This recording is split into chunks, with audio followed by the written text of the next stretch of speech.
The sun was sinking low over Pecos County, turning the sky into long bands of gold and rose when I turned off the highway and onto the dusty road that led home. My tires crunched over gravel, and the dry wind curled in through the cracked window, bringing with it the scent of sun-baked hay and a faint tang of manure from the cattle pens. Off in the distance, I could hear the hollow clang of a gate swinging in the breeze and the low, restless moan of a few head calling for feed. From here, I could see the ranch spread out like a worn quilt, patches of green pasture stitched against the muted browns of dryland fields.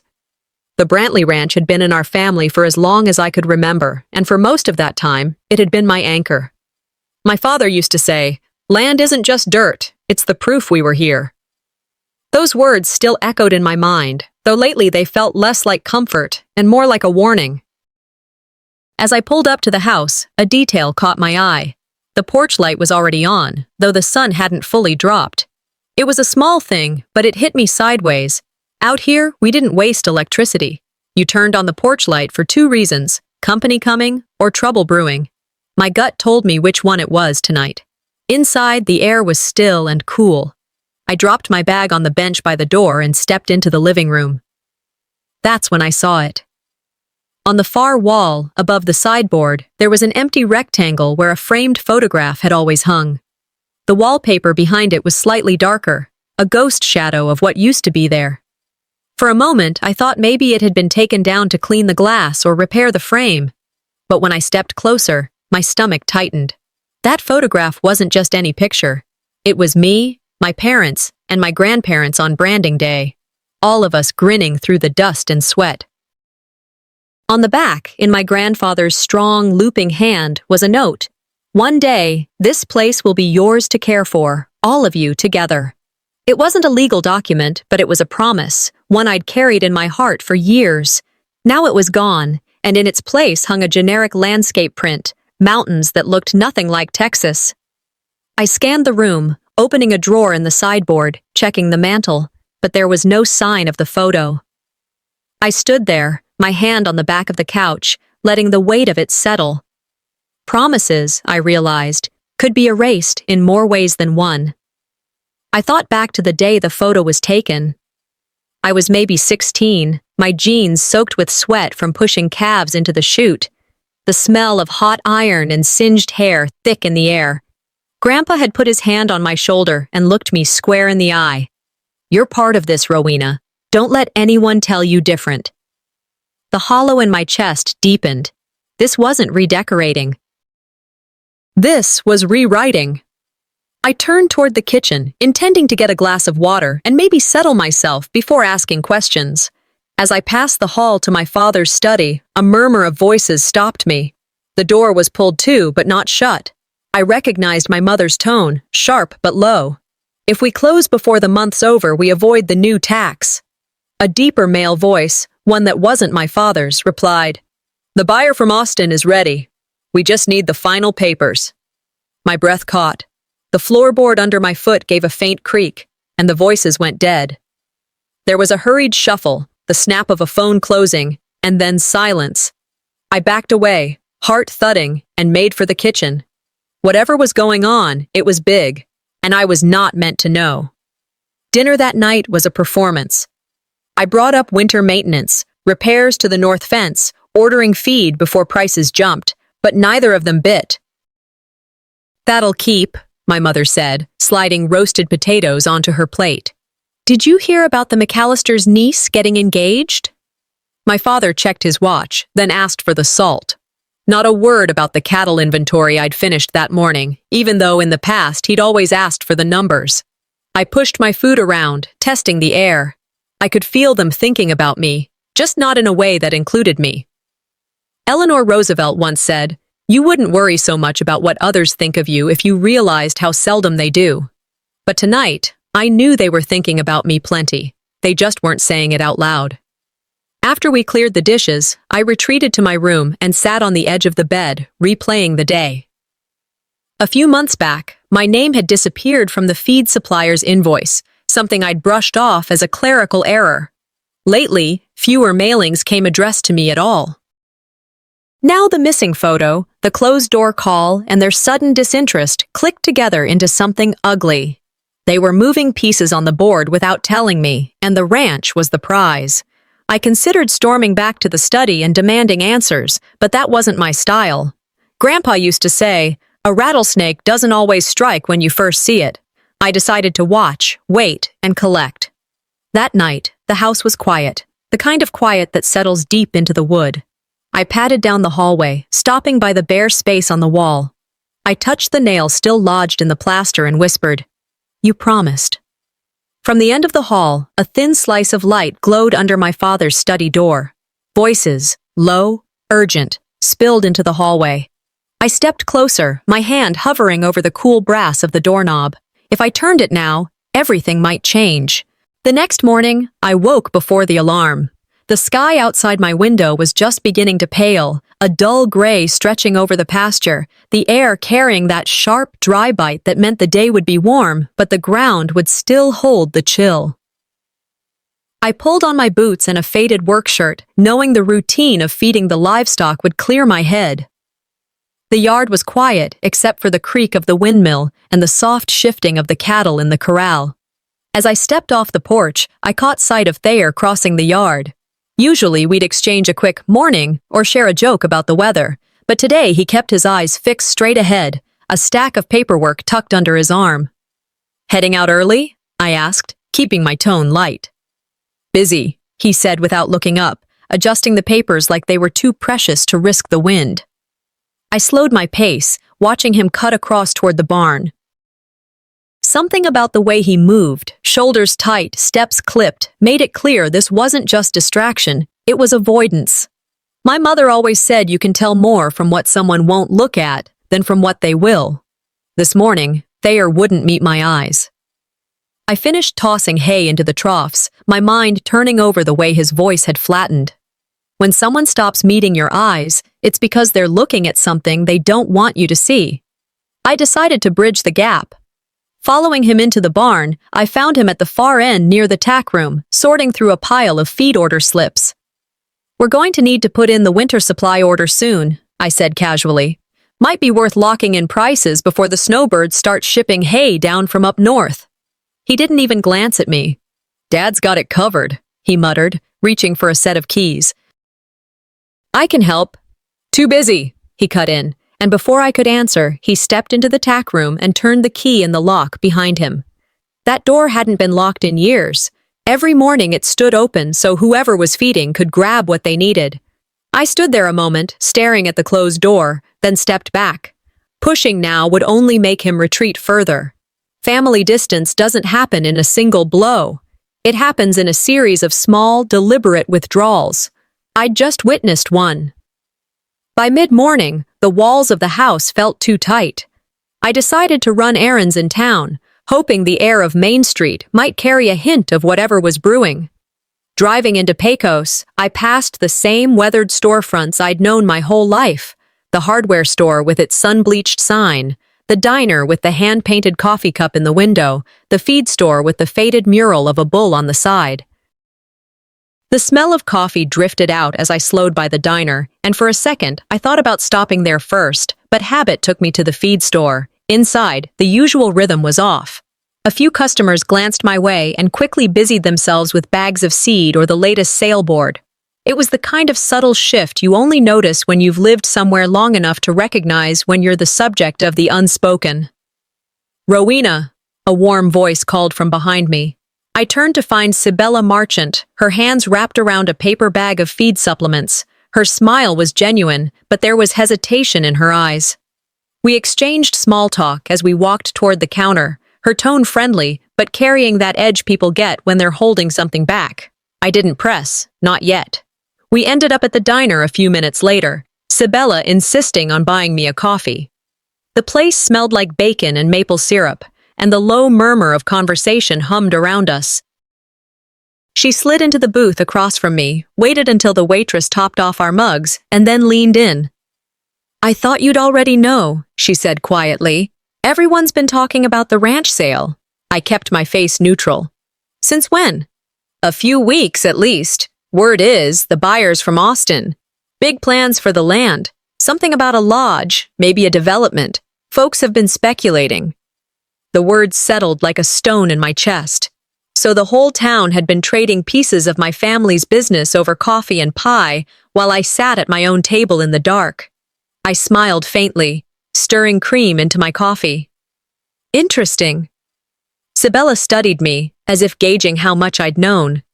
I figured you'd be in the thick of it. I guess they had other plans, I said, my voice even. Inside, humiliation and betrayal twisted together, hot and cold at once. If they thought keeping me out of the loop would make me slow to act, they were in for a surprise. We parted outside, Sibella giving my arm a gentle squeeze before heading down the sidewalk. I stood for a moment, letting the weight of the morning settle, then turned toward my truck. The drive back was quiet except for the hum of the tires. I let my mind line up the pieces. The missing photo from the wall, the overheard call in the study, Thayer's sudden frost, and now this. Confirmation from the town gossip chain. The picture was becoming clearer. Grandpa's words came back to me. In ranching, the real fences are the ones you don't see until you're on the wrong side of them. They weren't just building a deal, they were building a fence, and they meant to leave me standing in the dust. But I wasn't ready to play my hand. Not yet. The smart move now was to gather more proof, watch where they stepped, and make sure when I pushed back, it landed. By the time I pulled into the ranch yard, the sun was tilting westward, casting long shadows across the barn. I cut the engine and spotted Thayer near the side doors, speaking low to our mother. She had one hand on her hip, the other gesturing in tight, deliberate movements. As I approached, both of them broke off. Thayer walked away toward the pasture without a word, and Delise turned to me with a smile that didn't reach her eyes. "Everything all right?" I asked, keeping my tone light. "Of course," she said, brushing imaginary dust from her sleeve. "Just talking about supper." I nodded, letting it pass, but as I climbed the porch steps, I knew better. If they were building a wall to shut me out, I was already looking for the cracks. My Evra's text came just after lunch, short and casual. "Livestock showcase at the fairgrounds today. Thought you might like to come." No, how are you? No lead-in. Just an invitation that could have been an afterthought. I stared at the screen for a moment, weighing it. The last 2 days had been a steady drip of signals that I was being nudged to the sidelines. Staying home would be exactly what they wanted. An absence people would notice. In a town like ours, not showing up was as loud as making a scene. I decided I'd go. Better to let folks see me out and moving, even if the air between me and my family was thick with things unsaid. The fairgrounds were already buzzing when I pulled in. Dust rose in soft clouds behind the trucks, and the smell of grilled sausage hung heavy over the laughter of kids chasing each other between pens. The metallic clang of gates and the low bawl of cattle carried under the bright, cloudless sky. I moved slowly through the rows, greeting a few familiar faces, pausing to admire a prize heifer here and there. Out of the corner of my eye, I caught sight of my mother, standing near the main ring with a cluster of well-dressed strangers, city clothes, polished boots that had never seen real mud. When she spotted me, Delisa's smile was warm enough to pass for genuine. She waved me over. "This is Rowena," she told them brightly. "She helps clean out the stables when she's free." It was a small sentence, but it landed with precision. My work on the ranch went far beyond mucking stalls, and she knew it. The words clipped my role down to something peripheral, like I was an occasional volunteer instead of someone who'd kept operations running more than once when others were absent. The strangers nodded politely, their interest fading before it even sparked. One man shifted his gaze toward the ring, another glanced at his phone. I kept my expression neutral, nodding a greeting and making a few bland remarks about the weather. Inside, I filed the moment away. You learn over time that not every blow comes with raised voices. Sometimes it's a well-placed phrase in the right company. Maya Angelou's line floated through my head. When someone shows you who they are, believe them the first time. I'd had more than one first time with Delise, and each one built on the last. I stayed long enough to make a circuit, shaking hands and chatting with people I trusted to pass along what they saw, that I was present, engaged, not hiding away. Then I headed back toward the ranch, the image of my mother's easy dismissal replaying with each mile. By late afternoon, the house was quiet when I stepped inside. I headed straight for my old room in the main house. Something had been gnawing at me since the fairgrounds, a pull toward the personal things I kept here. On the top shelf of my bookcase was a faint dust outline where a framed photo used to sit. It was me, between my grandparents, on a branding day years back. My hair was a mess under my hat, and we all wore the same sun-cracked smiles. Now the space held a decorative vase, ceramic, glazed in a deep green I'd never have chosen. I opened drawers, checked the closet shelves. Nothing. The photo was gone. It didn't feel like tidying up. It felt like erasure. Those pictures weren't just keepsakes, they were visual proof of connection, of place. Removing them was another way to write me out of the story. They're not just planning a sale, I murmured to myself. They're planning a rewrite. I sat on the bed for a minute, letting the room's emptiness press in. The events were lining up. Thayer's coldness, the public downgrade at the fair, and now this. Each piece chipped away at the image of me as someone with a legitimate stake here. The sting was real, but I forced myself to reframe it. Every slight was a data point, another mark in a ledger I was keeping in my head. Patience mattered now. A good rider doesn't jerk the reins at the first buck. You wait, read the movement, then guide it where you want it to go. I made a mental list of what else I needed to secure. Documents, mementos, anything that might disappear the next time I wasn't looking. This wasn't just about holding on to things, it was about shoring up the pieces of my story before someone else decided to tell it differently. The sun was low when I moved to the window. My room felt emptier, the missing photo heavier in my thoughts than I wanted to admit. From the drive, headlights cut through the shadows, sweeping over the barn before angling toward the house. My parents' truck rolled to a stop, and through the open glass, I caught the faint cadence of their voices. I couldn't make out much, but a few words reached me. Papers. Deadline. I stepped back from the window before they came inside, my mind already racing ahead. Whatever those papers were, I had no doubt they'd been kept from me for a reason, and now I needed to find out why. I woke before the sun cleared the horizon, the pale blue of morning filtering through my curtains. The air in my room felt cooler than usual, the kind of still chill that settles in before the day begins to warm. I made coffee, the scent filling the kitchen, and carried the mug with me to the ranch office. Mornings here had always been my time to review the maintenance logs and cattle records before the day picked up its pace. The office smelled the way it always had, leather, old paper, and a faint trace of cedar polish. Dust motes drifted lazily in the soft light coming through the blinds. I set my coffee down, woke up the computer, and typed in my credentials. Access denied. Credentials invalid. I blinked, certain I'd mistyped. I tried again, slower this time. Same result. A third attempt, being extra careful with each keystroke, still locked out. It wasn't a glitch. This was deliberate. A cold unease settled in my stomach. Grandpa used to say, "In this business, you only keep what you can put your hands on." If I couldn't even see the numbers, I was already losing more than just access. I left the office and headed toward the barn. Thayer was there, stacking feed bags like each one had a deadline. "Morning," I said evenly. "Is the system down? I can't get into the records." He didn't look up. "Dad's handling the records now." "That's strange. Nobody mentioned changing logins." "Security updates," he muttered, brushing past me to grab another bag. His eyes flicked toward the office, quick and guarded, like he was making sure I stayed away from it. I stepped aside, watching him. "When someone changes the locks, they're not just keeping thieves out," I said, keeping my tone conversational. "They're keeping someone specific out." Thayer didn't bite. He heaved the last bag onto the stack and walked past me without another word. Pushing here wasn't going to get me answers, it would just make him dig in deeper. I'd need a setting where he wasn't ready for me. By mid-morning, I had my excuse. I grabbed a list for fencing supplies and drove into Pecos. The hardware store sat 2 doors down from Orville Trenham's real estate office, a detail I kept in the back of my mind. Main Street was just waking up. A couple of trucks were parked at odd angles in front of the diner, and someone was sweeping dust off the sidewalk outside the pharmacy. I parked near the hardware store and stepped out, taking my time. As I reached for a pair of work gloves from the display rack outside, Orville stepped out of his office. He had his phone pressed to his ear, his voice carrying in the quiet. "We're still on track for the sale. Yes, the family's mostly signed off, just tying up loose ends," he said. He listened for a moment, nodding. "The last signature."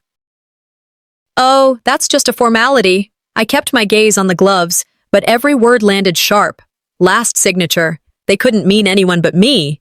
And a formality? That was the language you used when you wanted someone to think they had no real power. Orville spotted me as he ended the call. His eyes widened a fraction before settling into a polite smile.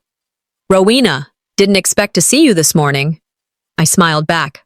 "Small towns. You can't go anywhere without bumping into someone you know." My voice was easy, but I watched his reaction.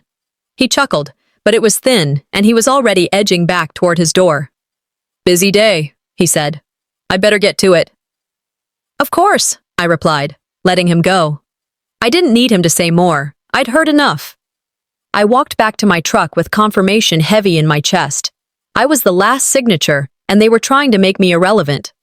On the drive back, I laid it out in my head. They'd shut me out of the data, called my consent a formality, and in between had been quietly rearranging the picture so that when the deal went through, it would look like I'd been nothing but a bystander. The missing photo from my room, the cold shoulder from Thayer, the whispered conversations I'd overheard. It was all one picture now, and my part in it was being smudged out. I tightened my grip on the wheel. Let them think I didn't see it. Let them believe I was in the dark. You can't win a poker hand by laying your cards down too soon. Pulling into the ranch yard, I slowed.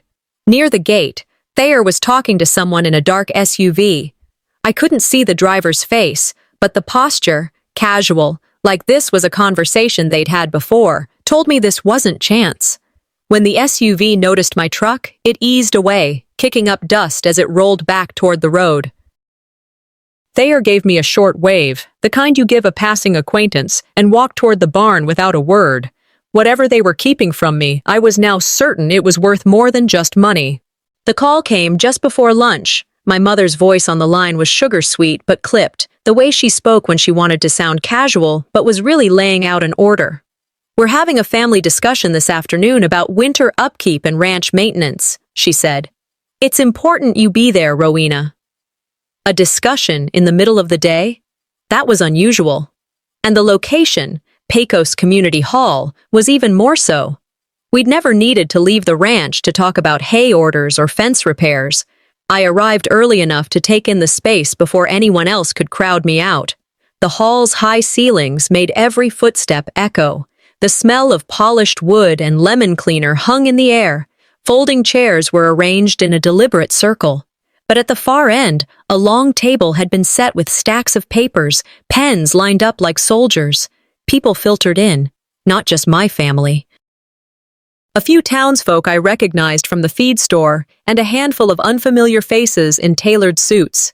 This was no maintenance meeting. This was theater, staged for an audience. When a meeting looks like a courtroom, it's not about fixing fences. Warwick opened the gathering with a few pleasantries about the hay supply, his voice smooth, steady. Then, almost imperceptibly, he shifted gears. "We've been presented with an opportunity," he began, "one that could benefit us all." Orville Trenham, sharp in a navy suit, stepped forward like he'd been waiting for his cue. "We're talking about a streamlined process, minimal disruption to operations, and of course, mutual benefit for the entire family." He spoke as though the deal was already inked, weaving in terms like closing phase and capital influx without pausing to see if I was following along. I didn't need to ask. It was clear this wasn't a conversation, it was a presentation. My siblings nodded along, eyes bright with a kind of forced enthusiasm. It hit me then. I was the only one hearing about this for the first time. I sat back, keeping my expression neutral, my heartbeat picking up even as my face stayed still. The element of surprise was theirs for now, but I wasn't about to let them see me scramble. When Orville paused to pass the floor back to Warwick, I leaned forward slightly. "I'm curious," I said evenly. "When was this discussed with everyone?" Delisa's head turned sharply. Her voice carried through the hall, clear enough for the suits in the back to hear every word. "You don't have any authority here, Rowena. You've never been more than a helper." The silence that followed was thick. A few townspeople looked down at their laps, others traded glances, their discomfort plain. Orville gave a tight chuckle, hands raised in mock placation. "Let's keep this productive," he said. But the damage was done. I swallowed down the heat rising in my chest. Churchill's words surfaced in my mind. "You will never reach your destination if you stop and throw stones at every dog that barks." This wasn't the time for an outburst. Let them think they'd put me in my place. As the meeting wound down, I stayed seated, watching.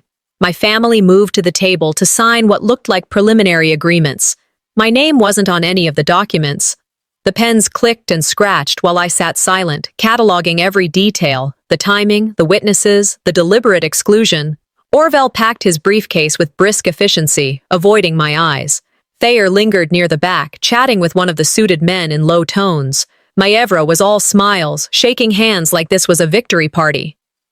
When the last chair scraped back, I stood, letting my gaze rest on each of them for a heartbeat longer than was polite. They thought today's public slight would corner me. All it did was sharpen my focus. Outside, the dry Pecos wind met me head-on, cooling the flush in my cheeks into something harder. Determination has a way of setting like concrete if you give it the right conditions. In the parking lot, I walked past two of the suited men as they headed for a black sedan. One said to the other, in a voice he probably thought was low enough, "We'll have all signatures by the end of the month." Not if I have anything to say about it. That night, I would learn just how far they were willing to go to push me out. The ride back from the hall was suffocating in its stillness. My truck followed my parents' SUV at a steady distance, the road stretching ahead in a shimmer of heat. Dust trailed from their tires, curling up into the air and hanging there, reluctant to settle, just like the words I'd swallowed back in that meeting. Some silences are a warning, the kind that tells you lightning is about to strike. I kept my hands steady on the wheel, my eyes fixed ahead, but I was cataloging every glance I'd seen exchanged at that table, every signature they'd given without me. When we pulled into the ranch yard, I slowed. My siblings were already on the porch with my parents, their heads close together. Laughter floated toward me, though it died almost instantly when they saw my truck. The little circle they'd formed broke apart just enough to let me approach. Delise stepped forward, a cardboard box in her hands. It wasn't taped shut, but I could see papers and personal items jumbled inside. Her voice was clear, projecting across the space like she wanted the whole ranch to hear. "You won't be needing access to the office anymore. We've decided it's best if you take some time away." I stopped short, letting the weight of her words hang between us. "Away?" Beside her, Warwick stood with his arms crossed, silent but solid, the picture of agreement. "Yes," she repeated, louder this time. "It's for the best." Movement caught my eye.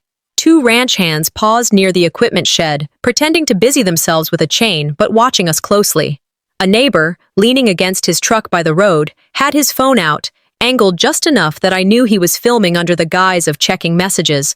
I felt the heat of humiliation rise in my chest, but I held my shoulders square. "Noted," I said, my voice calm enough to sound like I was agreeing to a weather report. I took the box from her hands, turned, and walked toward my truck. The sound came then, the metallic click of the front gate's electronic lock engaging. I looked over my shoulder in time to see Thayer standing at the panel, fingers moving with casual precision. Punching in my old code was pure reflex. The beep of "access denied" was sharp, final. "Mom and Dad will give you a call if they need you," Thayer said flatly. No smirk, no anger, just dismissal. That was the moment it landed fully. They weren't just pushing me out of the office. They were cutting me off from the entire property, erasing my presence as efficiently as a password change. When they changed the gate code, they're saying you're not family anymore, just a guest who overstayed her welcome. I set the box in the bed of my truck and flipped back the lid.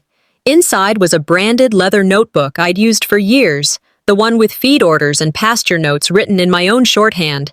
A broken fence post cap I'd kept from a long, blistering repair day was wedged beside it. And a framed photo, me and a prize steer at the county fair, ribbon bright against the animal's glossy hide. The The glass was unbroken, but a crease cut right through my face in the picture, as if it had been shoved carelessly among the rest. From the corner of my eye, I saw the ranch hands look away quickly. One older man, Sam, met my gaze and gave the faintest nod, a gesture that said he saw exactly what was happening and wished it could be different. I slid the box closed, climbed into my truck, and started the engine. The rumble was steady under me, grounding me, keeping the sharp edges of anger from spilling into my voice or my hands. At the gate, I stopped. The late-day sun threw long shadows across the road, the kind that stretch like they're trying to hold you in place. I stayed there a moment, letting the scene behind me burn into my memory, my mother, my siblings, standing on the porch in a united line. They thought the gate was the end of the road. They'd forgotten I was raised to ride the long way around. I was at the kitchen table, the late light stretching across the linoleum in long amber stripes, sifting through a pile of bills and crumpled receipts I'd kept from the ranch office before they shut me out. My coffee had gone cold an hour ago, but I hadn't noticed. I was too deep in cross-checking old invoices against my own notes, trying to find a chink in whatever wall my family was building around me. A sharp knock broke the rhythm. I wasn't expecting anyone, and visitors this late in the day usually meant trouble. When I opened the door, there was Crispin Harlow, his hat pulled low and his hands wrapped around a weathered wooden box. His expression was steady, but his eyes told me whatever was inside wasn't just for show. "You're gonna want to see what's in here," he said, stepping past me like a man on a mission. We moved to the kitchen. I set a fresh pot to brew, the smell of coffee winding its way into the air, while Crispin placed the box on the table. I knew it immediately. It had been my grandfather's. It used to sit in the corner of the ranch office, collecting dust, and as far back as I could remember, no one was allowed to rummage through it without his say-so. "Found it while fixing the lock on that storage closet in the barn's side wing," Crispin said, sliding it toward me. "Guess it got shoved in there when they were cleaning things out." The brass latch was stiff under my fingers, but it gave way with a soft click. Inside was a stack of documents, the top pages yellowed and brittle at the edges. I eased them out, and my breath caught. A notarized addendum to the property deed, dated nearly 15 years ago.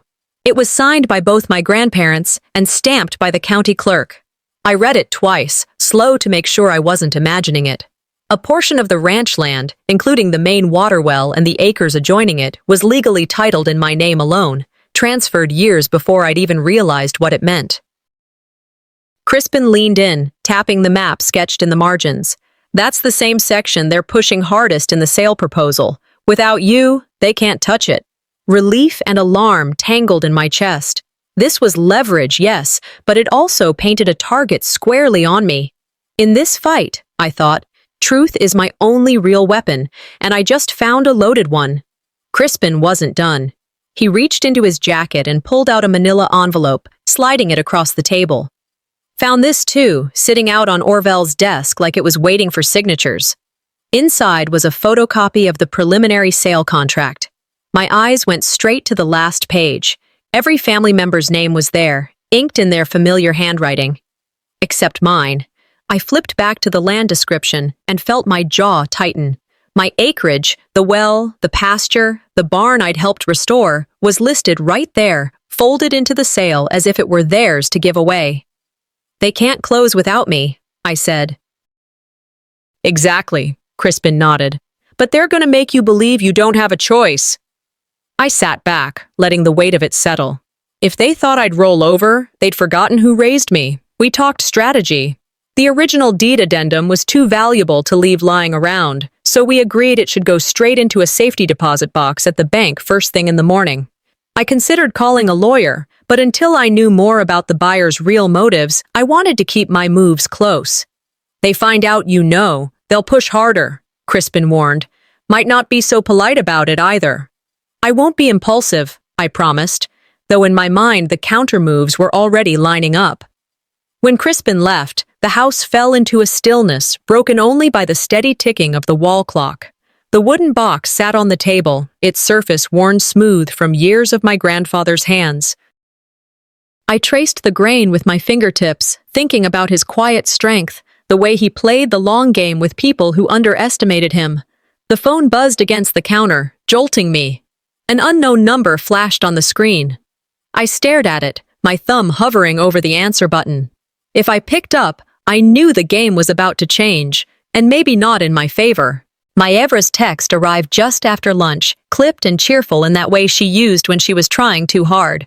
"Dinner tonight? Just us. Time to clear the air." I stared at it for a moment. My sister wasn't in the habit of extending olive branches unless there was a thorn hidden somewhere in the stem. Still, the invite had its uses. A public setting meant they'd have to play nice on the surface, and I'd have the chance to read what was really simmering underneath. The steakhouse she chose was one of those rustic but polished places that catered to both ranchers with a good sale month and oil reps passing through. When I walked in, the scent of grilled beef and seasoned wood smoke hit me first. The lighting was low, the walls paneled in oak and hung with black and white photos of ranch life from decades past, men branding cattle, women in wide skirts standing on porch steps. I slid into the booth, my back to the wall. A dinner invitation from someone who'd been trying to erase me from the family wasn't an olive branch, it was bait, and I wasn't about to bite without looking at the hook. Maevra and Thayer were already there, a half-empty bottle of wine on the table. "Rowena!" Maevra's smile was too bright, her tone a touch too sweet. Thayer stood to hug me, lingering a beat longer than natural, as if overcompensating. We started with weather talk, the week's rodeo results, a mention of a new bakery opening on Main Street. They danced around anything to do with the ranch. I let them steer the conversation, using the quiet moments to watch.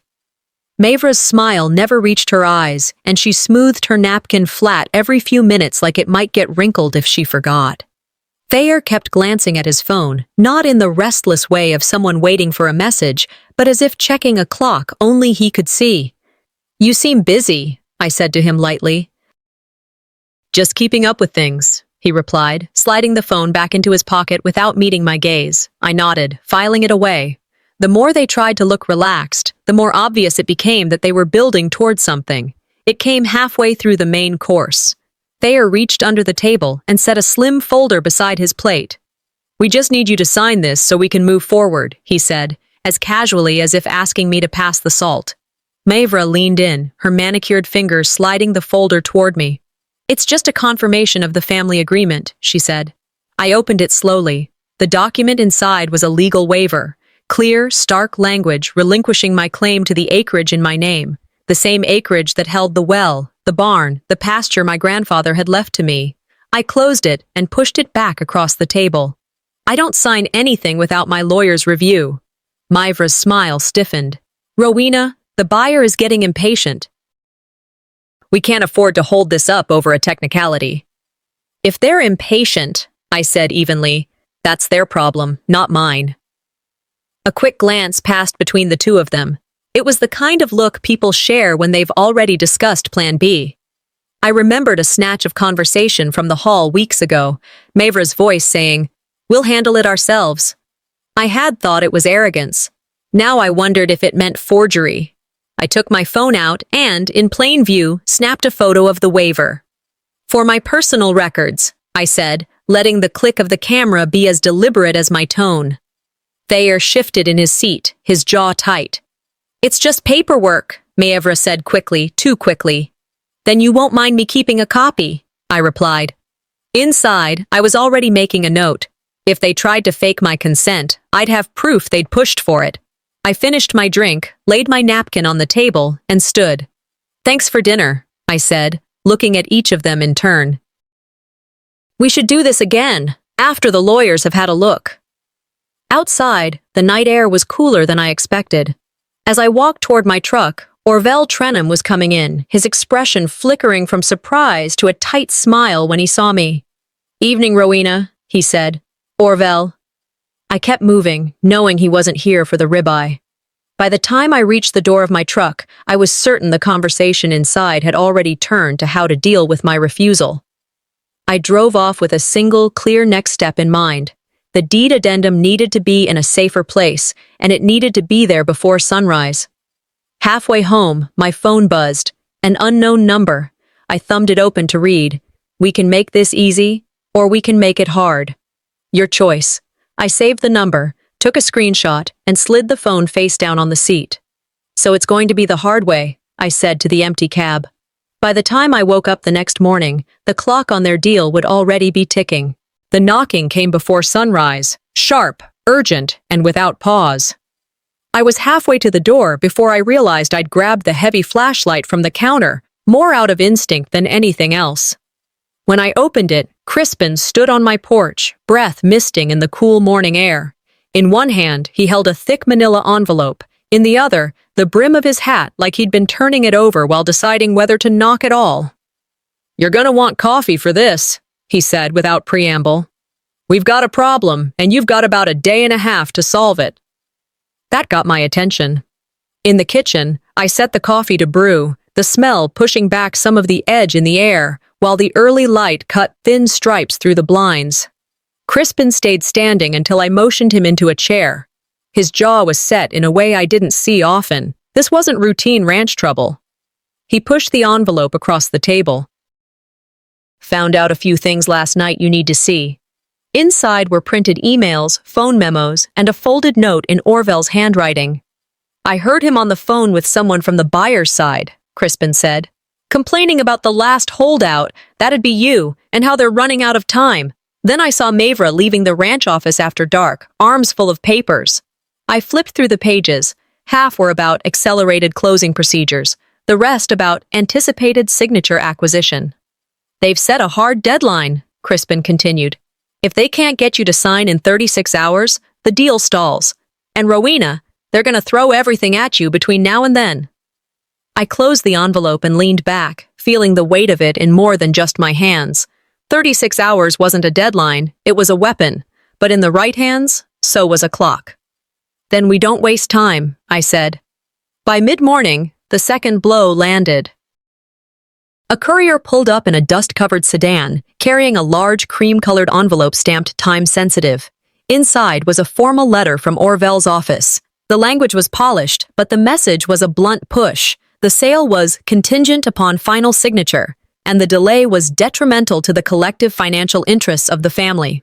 The deadline, exactly 36 hours from the moment I'd opened it, was underlined twice. I read it twice, letting each phrase register. They'd dressed it up to look reasonable, but the bones of it were designed to paint me as the selfish obstacle if things fell apart.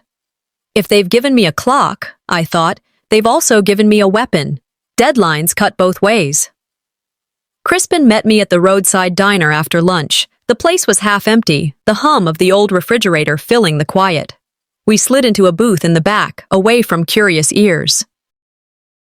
"We've got a few plays," he said, sliding his coffee across the table while I spread the letter and the earlier documents between us. 1. Stall. Ask for clarification on terms, send it through legal review, buy time. "That's stalling," I said, "and it might work, but I want more than to run out the clock. I want them coming to me desperate." He raised a brow. "What's that look like?" "Public concessions," I said. "If they want my signature, they give me what I demand, and they do it in front of witnesses. No more backroom deals and rewritten histories." We went over the list, securing extra copies of the deed addendum, alerting a lawyer friend without putting anything in writing, and making sure a few key community allies knew the legal truth, that they couldn't close without me. "You sure about poking the bear?" Crispin asked. I gave a thin smile. "If the bear's already headed for you, it doesn't matter if you poke it, you just make sure it's on your ground when it arrives." By the time I got home, the sun was low and the shadows had started to stretch long. I locked the original deed in my desk drawer, the ultimatum letter beside it. The ticking clock in my head was loud, but not louder than the steady beat of resolve in my chest. The phone buzzed. An unknown number. I swiped it open to see, "Meeting tomorrow, noon. You'll want to hear what we have to offer." I leaned back in my chair, a faint smile pulling at the corner of my mouth. "Yes, I will," I murmured. By the time the sun came up, I'd be ready to make them pay for every second of those 36 hours. The phone rang just after sunrise, dragging me from a light sleep. I knew the voice before he said his name. My father's tone carried a strain I'd never heard from him before. "Rowena," Warwick said, his words tight. "We've got a situation. The buyer's getting restless. If we don't have all signatures today, they might walk. I let the silence hang for a few seconds, long enough for him to fill it with his own discomfort. So now you need me, I said evenly. This isn't the time for, he began, but stopped. Can you meet us at the community hall? It's more private there. I almost laughed at the irony. The hall was where they'd humiliated me in front of half the county. I'll be there, I said, then hung up without waiting for him to close. By mid-morning, I was seated at the head of the long table in the hall.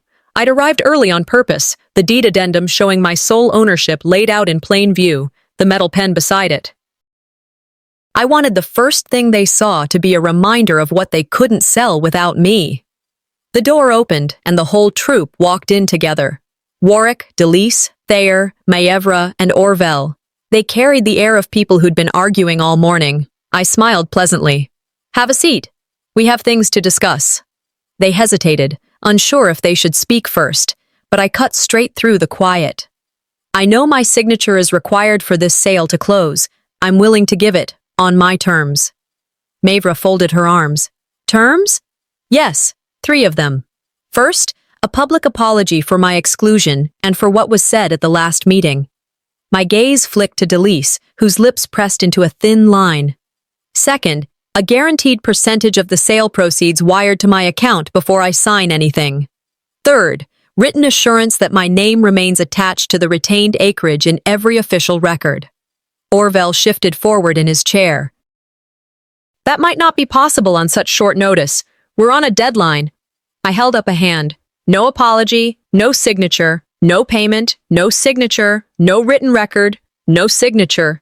If this deal collapses because you refuse, that's on you, not me. They traded glances, whispers running like static across the table. I could feel the weight of the clock pressing down on them. Warwick's shoulders dropped first. Fine, we'll do the apology. Delise's eyes flashed, but she gave a stiff nod. Maevra muttered, making this harder than it needs to be, and I met her with a steady, unblinking stare. I learned from the best. Within the hour, the wire transfer confirmation pinged on my phone. The apology came next, delivered in the same room where they'd tried to strip me of my standing. It was stiff, rehearsed, but loud enough for the handful of townspeople lingering outside to hear every word. I took my time checking the bank app, then lifted the pen. My signature slid onto the page slowly, deliberately, each loop of ink a controlled victory. On my copy, I added a note in the margin. Signed under agreed conditions, all rights reserved to retained property. Orvel gathered the documents with careful hands, his relief visible. He knew exactly what he'd witnessed. A checkmate played in silence. As I walked out, Sibella Marchant was leaning against the porch rail. She gave me a knowing smile. About time they remembered who they were dealing with. I stepped into the bright Pecos sunlight, the contract under my arm, the deed safe in my bag. My phone buzzed before I reached my truck. You think it's over? Think again. I slipped the phone into my pocket. If they wanted to keep playing, I was more than ready for the next round. The morning after the signing, I woke before the alarm. Relief sat in me like a half-drained glass, light enough to lift, heavy enough to notice. The contract was done, my land secured, the payment sitting in my account. But the message from the night before, think again, was still there, coiled in my mind. I padded into the kitchen, set the coffee pot to drip, and carried my mug to the desk. The signed copy of the agreement lay open, my initials marking the margin where I'd claimed my conditions in writing. My eyes lingered on the clause protecting my acreage. It was ironclad in black ink, but I knew better than to think paper alone could hold the line. They can't take what's in ink, I thought, but they can still try to make it worthless. I decided I wasn't going to stay shut in and wait for the next move. If anyone in town wondered how yesterday had ended, they were going to see me, not hear about me secondhand. Main Street was already awake when I got there. The air carried the smell of fresh bread from the bakery, mixing with diesel from a truck idling near the feed store. A few folks waved me over, some with genuine smiles, others with that curious edge in their eyes, the one people get when they're trying to decide which side of a story they believe. Good to see you standing tall, Rowena, old Mrs. DeWitt said, squeezing my arm. Best way I know, I replied, and kept walking. Near the post office, I passed two men leaning on a pickup. Made her apologize, right there in front of everyone, one whispered. Yeah, heard she didn't choke on it but came close, the other answered, grinning. So the apology was making the rounds, exactly as I wanted. Sibella joined me outside the general store, falling into step without preamble. They looked like they'd swallowed vinegar up there, she murmured. It wasn't about sincerity, I said. It was about making them say it out loud. Some debts aren't paid in money. We walked the length of the street, stopping for short greetings, and I let the rhythm of the morning settle into me.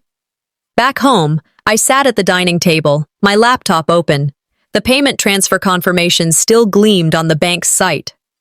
I moved the funds into a new investment account, sole access, no family entanglements. Then I pulled out my phone and called a surveyor. I want the retained property mapped and re-registered, I told him. Accurate, detailed, and on public record. When we hung up, I added a note to call a water rights attorney about the well. Owning it was one thing. Making sure no one could tie it up in some drawn-out legal fight was another. Independence wasn't just about possession, it was about protection before the fight started. The day slipped by quietly until the rumble of a pickup outside caught my ear. I peered through the curtain. A dark-colored truck sat at the end of my drive, engine idling, no one stepping out. After a long minute, it rolled off slow, like it was taking in the view. I couldn't see the driver, but I caught 3 characters off the plate. I wrote them in my notebook and sent them in a quick text to Crispin. Keep an ear out for this one. His reply was short. Will do. Watch yourself. They may have lost the sale on their terms, I thought. But they weren't done playing. Neither was I. That evening, I sat on the porch, the sky bleeding into a deep Texas dusk. The heat of the day had lifted, replaced by the hum of cicadas and the faint smell of mesquite. I let myself breathe in the quiet, but not too deeply. The fight's weight had lightened, not vanished. My phone buzzed against the arm of the chair. The message was short. Enjoy your land while you can. I leaned back, eyes on the horizon. Oh, I plan to. By the time the next sunrise hit, I was already laying the groundwork for round 2. I'd spent most of the night at my desk, the lamp throwing a cone of light over my papers. By dawn, the covenant was typed, proofed, and sitting beside the original deed addendum like 2 pieces of armor. It was simple but ironclad. No development, no construction, no alteration of my retained acreage without my written consent. Not for the buyer, not for the family, no one. The county recorder's office was quiet when I walked in mid-morning, the scent of old paper and floor polish greeting me. The clerk, a woman who'd known my grandparents, smiled knowingly. Morning, Rowena. What have you got for me today? I set the documents on the counter. Something I want stamped before anyone else even hears about it. She slid on her reading glasses, scanning the covenant, her brows lifting just slightly. You're making it permanent. That's the point, I said. The stamp came down with a firm thunk. In that moment, the covenant wasn't just my idea. It was public record.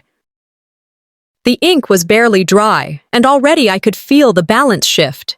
If they wanted a war over land, I just made sure they can't touch mine without my say-so. I sent word for the family to meet me at the community hall.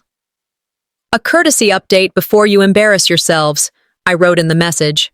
They arrived looking like they'd been pulled out of a meeting they didn't want to leave. Delisa's lips were pressed thin, Warwick's jaw set.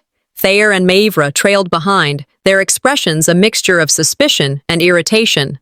Orville carried his briefcase like it was a shield. I was waiting at the front of the room, copies of the covenant laid neatly on the table. Sibella was in the corner, arms crossed, her presence deliberate, another set of eyes to witness every word. What's this? Delise asked, picking up the paper. That, I said evenly, is a recorded covenant, filed this morning. It gives me veto power over any development on my acreage. It's permanent. It's public record. You're undermining the family, she snapped. No, I said, my voice calm but firm. I'm protecting what's mine from being stripped bare. There's a difference. Orville skimmed the document, and I saw the moment realization hit him. His mouth opened, then shut again. The covenant killed any leverage they might have hoped to have in the future. This is irreversible, I added.